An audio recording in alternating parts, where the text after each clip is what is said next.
கதை பெயர் மண் மனசு. விளக்குனர்: இந்த ஊர் பெரிய ஊர் இல்ல, ஆனா மனித மனசு பெரிய ஊர். இங்க வாழ்ந்தவங்க காசு சேர்க்கல, குணம் சேர்த்தாங்க. வீட்டு திண்ணையில உட்கார்ந்து பச்சை தேநீர் குடிக்கிறார். எங்க இன்னைக்கு முத்து ஊருக்கு வரானா? கண்ணையா? வரட்டும். ஊர் மண்ணு அவனுக்கு என்ன சொல்ல போகுதுன்னு பார்க்கலாம். முத்து: இந்த ஊரெல்லாம் இன்னும் மாறவே இல்லப்பா, நகரம் மாதிரி முன்னேறணும். முத்து: எல்லாருக்கும் இவ்ளோ நிம்மதி எங்க இருந்து வருது? முத்து: மாமா எப்படி இருக்கீங்க?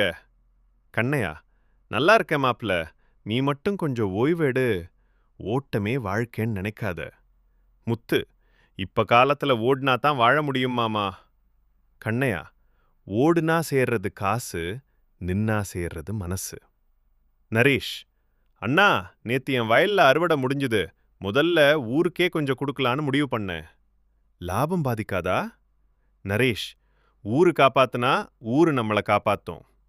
செல்லி: அண்ணா அண்ணா, இங்க யாரும் பூட்டு போட மாட்டாங்க, நம்பிக்கையே பூட்டு. முத்து: நகரத்துல பூட்டு இருக்கு, ஆனா நிம்மதி இல்ல. முத்து: மாமா, நகரத்துல எல்லாம் இருக்கு, ஆனா மனசுக்கு ஒன்னும் இல்ல. கண்ணையா: அதான் மண்ணோட பலம். இது காசு தராது, ஆனா குணம் தரும்.